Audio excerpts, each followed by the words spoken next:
Grabe naman si DDS PR daw itong si Mabanta. PR pala ng mga DDS to, ha? Ang Talaga lang ba? Andin, abot kaya na. Try the new Andin, high in calcium for strong bones. 12 pesos SRP lang. Bilisan natin to. Last topic tayo, Mabsat. Buenos dias. Buenas noches, damas y caballeros.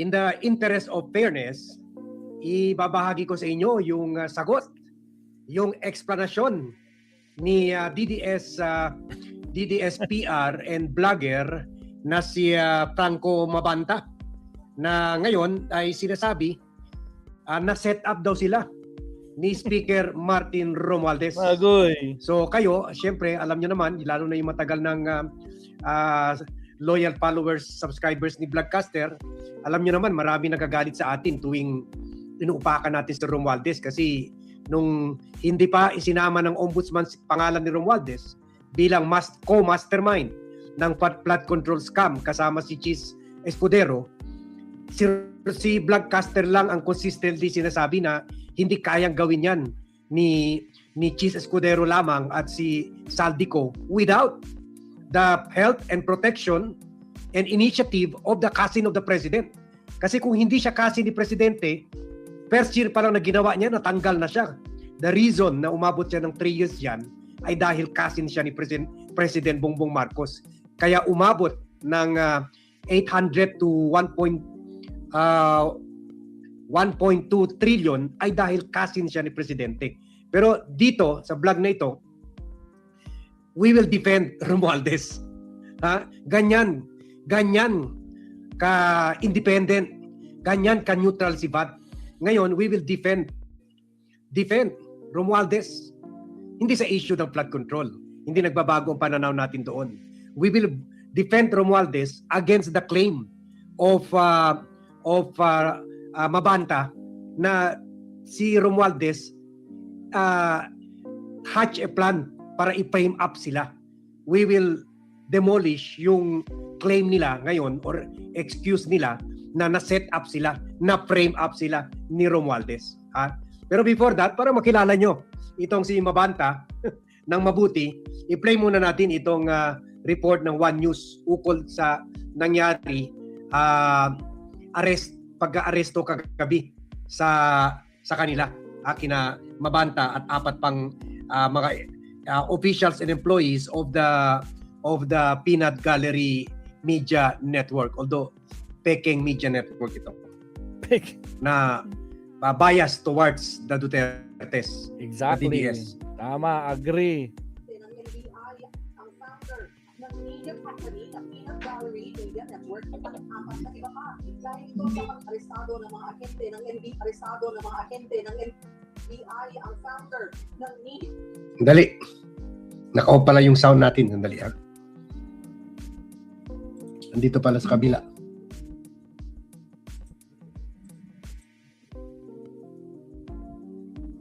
Company na Peanut Gallery, arestado ng mga ahente ng NBI ang founder ng media company na Peanut Gallery Media Network at 4 na iba pa. Dahil ito sa pangingikil umano kay former House Speaker Martin Romualdez kaugnay sa flood control scandal. Para sa update, magbabalita si Gio Robles. Gio, nasaan na ngayon itong 5 suspect? Siya rin tama ka nga, no? Iniharap na sa media kanina ng NBI si Franco Mabanta, ang founder, CEO, Pangulo ng Peanut Gallery Media Network, isang online media platform. Arestado sa entrapment operation ng NBI si Mabanta at 4 na iba pa dahil sa reklamong extortion kay dating House Speaker Martin Romualdez. Mismong ang representative ni Romualdez ang complainant ayon sa NBI. Sa briefing natin ni NBI na nangikil humingi umano si Mabanta ng 350 million pesos kay Romualdez kapalit ng hindi paglalabas ng expose kaugnay sa dating House Speaker. Kalaunan, ibinaba umano sa 300 million pesos ang hinihingi ni Mabanta na babayaran sa 4 na tranche, ibig sabihin 4 na hulugan na tig 75 million pesos. May video na tinukoy si Matibag na ginamit daw ni Mabanta para i-blackmail si Romualdez pero hindi pa nagbigay ng detalye si Matibag kaugnay sa nilalaman ng video dahil sa ilalim pa sa pagsusuri ng forensic team ng NBI. Samantala, sumama ang News 5 sa operasyon ng NBI kagabi na aresto sila Mabanta sa isang exclusive village sa Pasig gabi nitong Martes, May 5. Nakipagkita sila Mabanta sa isang agent na nagpanggap na tauhan ng dating House Speaker. Nang matanggap ang marked money, dito na gumalaw ang mga operatiba ng OTCD. Mula sa Pasig, dinala dito sa NBI headquarters sa Pasay sina Mabanta para sa booking, procedures at medical. Nakatakda silang sumailalim sa inquest proceeding sa Pasig City Regional Trial Court at kakatapos nga lang ng briefing, diretso na sila agad doon. Dadalhin sa NBI detention facility sa Muntinlupa sina Mabanta. Dumating rin kanina ang legal counsel ni na Mabanta at 4 na iba pa pero tumanggi muna silang magbigay ng pahayag. Sharon.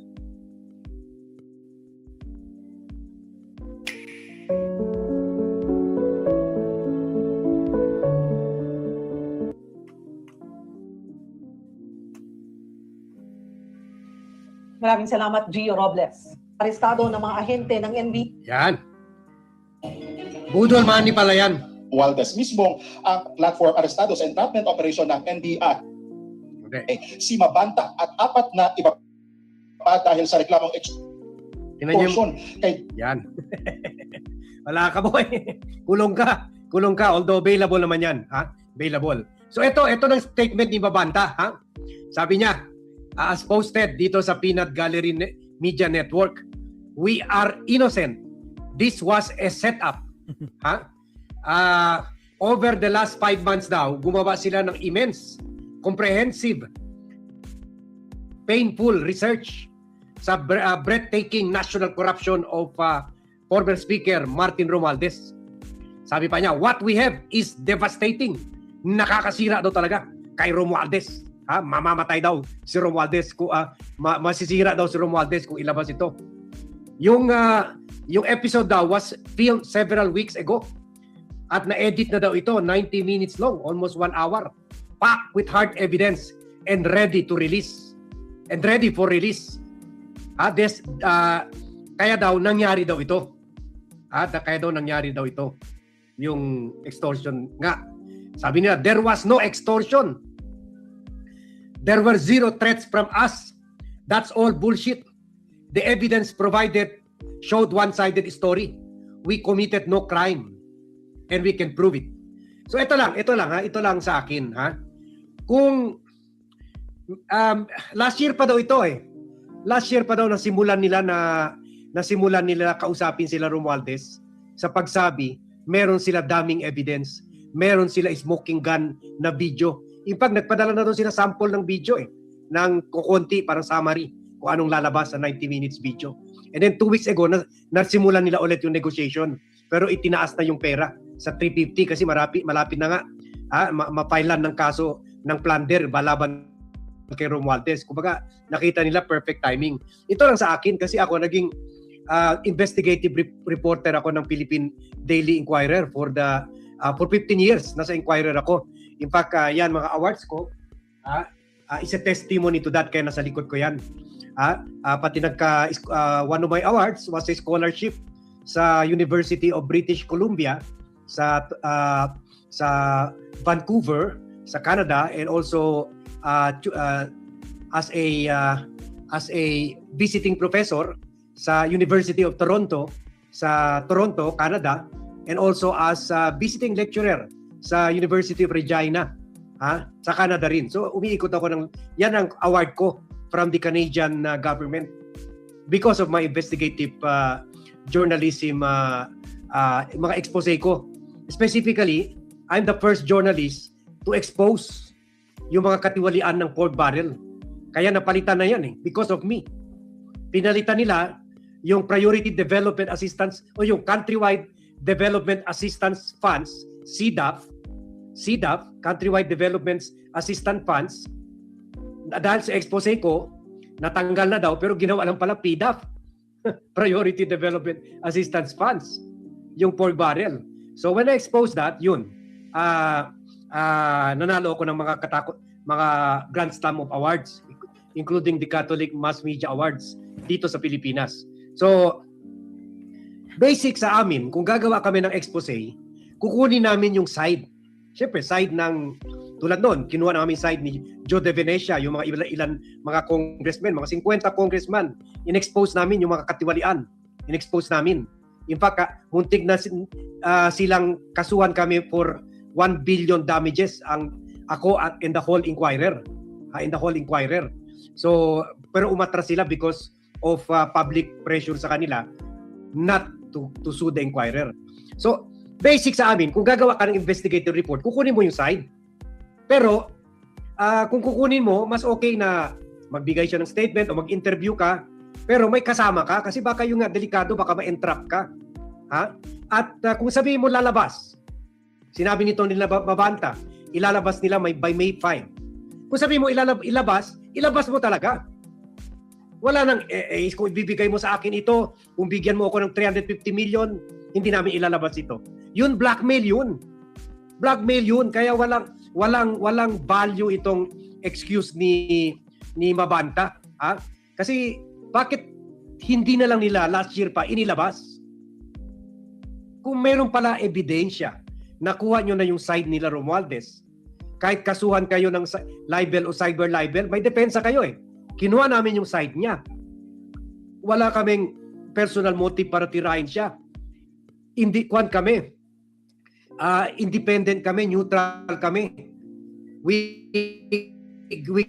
gave them ample chance to reply. I-publish mo na, kung last year pa pala ito, i-publish mo na, pwede na ito, ang 90-minute video, pinablish mo na, gumawa ka pa ng pabor sa taong bayan. Pero bakit itinago mo?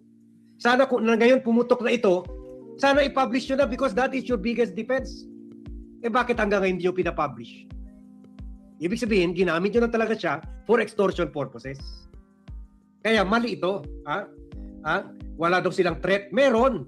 Because you are holding on to that video na sinabi nyo hindi nyo ilalabas kung babayaran kayo ng 350 million. That's extortion. Plain and simple extortion.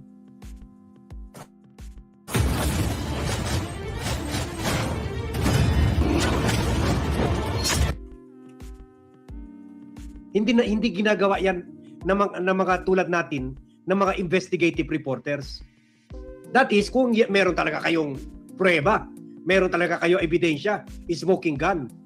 Kaya siguro hindi kayo pinansin last year dahil wala kayong ebidensya. But I'm not saying hindi guilty si Romualdez. Mahina lang ang mga researchers ni Franco Mabanta, hindi kagaya sa researchers ni Blackcaster na nagpapasalamat sa akin at tinuturuan ko rin sila how to research and investigate well. Kasi galing na ako dyan. Multi-awarded investigative reporter rin ako ng Philippine Daily Inquirer during my time. So, nung kami ni Christian Esguerra, si Christian Esguerra, investigative reporter rin yan. Well-trained by the Philippine Daily Inquirer. So,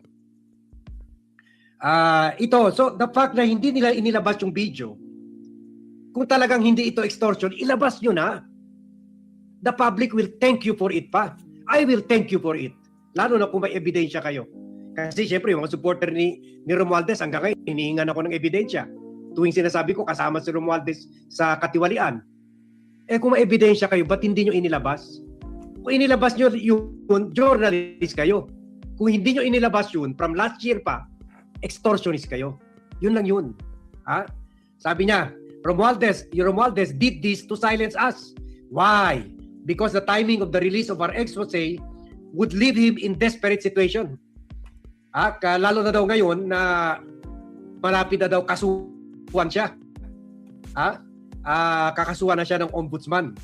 And pati si President Marcos ay pinapakinggan na daw ang taong bayan na naniniwala na guilty talaga si Romualdez, kaya nilaglag na daw si President Bongbong Marcos si Romualdez dahil kitang-kita ginagawa na niya for the last 3 years ito at naipit na si President Bongbong Marcos. Sabi pa ni Mabanta, days before our arrest, we had been privately warned multiple times by powerful close friends who were aware of this situation that there is a legitimate concern for our physical safety in that any or all of us could be hurt or killed. ito favorite strategy ng mga DDS na papatayin sila, delikadong buhay nila. Kasi ini-extort nyo Bakit nakipag-negotiate kayo? Bakit pumunta kayo sa lugar kung saan ibibigay na sana yung pera sa hotel, yung mga maleta? Hindi, nakita nyo, ang dami mga mag-camera, CCTV, pumunta kayo sa isang pang lugar. Sinabi nyo, doon lang tayo magkita sa isang lugar. Nagpapunta kayo ng ibang tao doon. Tapos yung tao, umalis na doon sa lugar, after tinanggap yung maleta, inuwi kung saan kayo nag-aantay. Kung pinablish nyo na pinost nyo na yung video, tapos na sana pero hindi nyo pinost. Nakipagkita muna kayo, tumanggap muna kayo ng envelope, ng maleta, kasi ganyan naman, kayo naman expert sa maleta, kayo mga DDS. Kumbaga, walang pumilit sa inyo na pumunta doon sa kinaroroonan kung saan dadalhin yung pera. Walang tumutok ng baril sa ulo nyo para sabihin, punta ka doon sa lugar saan dadalhin yung pera Wala kayo pumunta. Kasi nangeng-extort na nga kayo. Kuwan nyo na yun, ops nyo na yun. Extortion ops nyo na yun. Ngayon sinasabi nyo, delikadong buhay nyo. Kung sana, kung nilabas nyo na lang, hindi na kayo nagpakita doon sa hotel, hindi nyo na kinausap yung bata ni Romualdez. Dali mo yung pera dito. Dali mo, andyan na ba yung pera? Ganon. Mamaya, i-play natin yung video, yung usapan nila Franco, kung saan, sabi niya, andyan na yung tauhan ko, dali mo yung pera dyan. Sila daw, yung PGMN, yung Peanut Gallery, proud daw sila na they always go after the bad guys. Yesterday, we made the difficult choice to go after the worst of them all. So, kung worst of them all, hindi naman sa nagbago ng pananaw natin kay Romualdez, pero kung worst of them all, why show up doon sa lugar? Kung delikado papatayin kayo ni Romualdez, why show up? Nakakausap niya si Romualdez Bakit hindi na lang sa telepon? Papatayin ka pala Pero pumunta ka pa para makipag-meet sa bata ni Romualdez. Dahil nga sa pera. Dahil sa greed. Sabi pa, kawawa. Nakikita ko, hindi naman kawawa, pero karma talaga. Nakikita ko yung mga post niya. Dahil noon, di ba sabi ko sa inyo, naging katrabaho ko na to. Hinendel namin si Juan Ponce Enrile. The late Senator Juan Ponce Enrile. Among other clients. Maraming chismis na kwan ito. Bakla, yung ganon. Hindi naman not that it's bad, pero ganon. Pero recently, mukhang hindi naman. Kasi nag-asawa siya, nagkaanak siya ng 2, and happy siya sa anak niya. Paano ng anak mo niyan? Kaya siguro iniisip na niya, pati future ng mga anak niya, sira na. Kaya itong sinabi niya, paawa effect. If this is the price to pay, to do what's right, then so be it. I want my 5-year-old and 2-year-old sons to look back at these decisions when they're older and see the kind of men their dad was. So sana daw tatanawin yung mga anak niya itong pangyayari para makita na parang hero pa siya. Siyempre, makikita ang anak niya, extortionist ka talaga. Kasi hindi mo plinablish. Sana kanina nahuli na kayo, inistrakan mo na yung staff mo, publish na yun. 90-minute video. Kasi extortion lang nga ang habol nyo. Nakita naman, Sir Bad.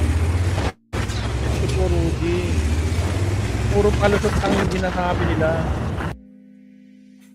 Sabi ba niya, sa pahuli, sabi niya, Dear Martin, you know what you did to the country.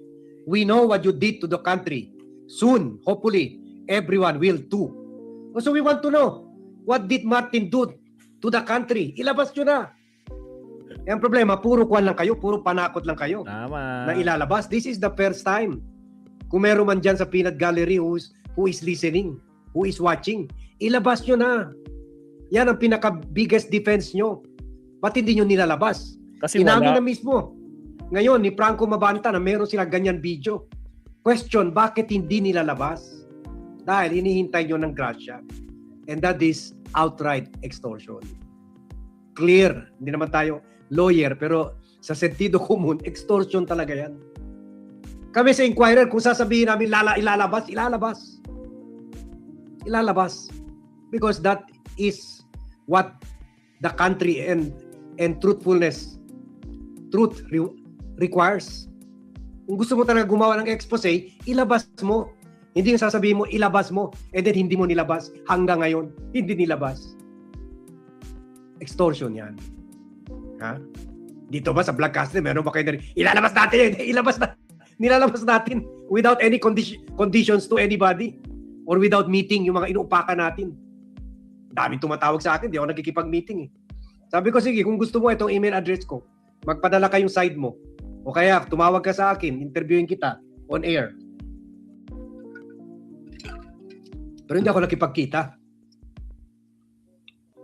Kasi kung makipagkita ka, parang iisipin, may in-expect ka o may usapan kayo.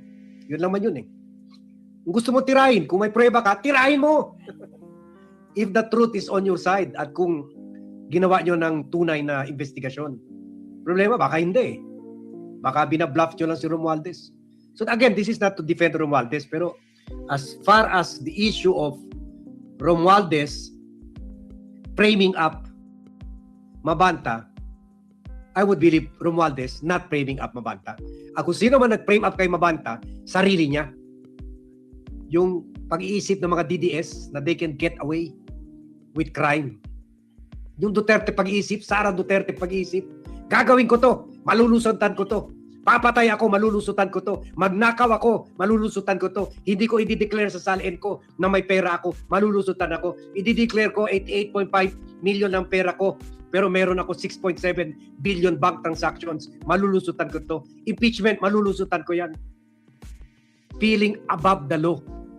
Yan ang sumira sa'yo, Franco. Yan ang sumira sa'yo. Dagdag pa dyan, syempre, ang yabang mo talaga. Yabang mo talaga. Pa-islang-islang ka pa. Yan, dyan.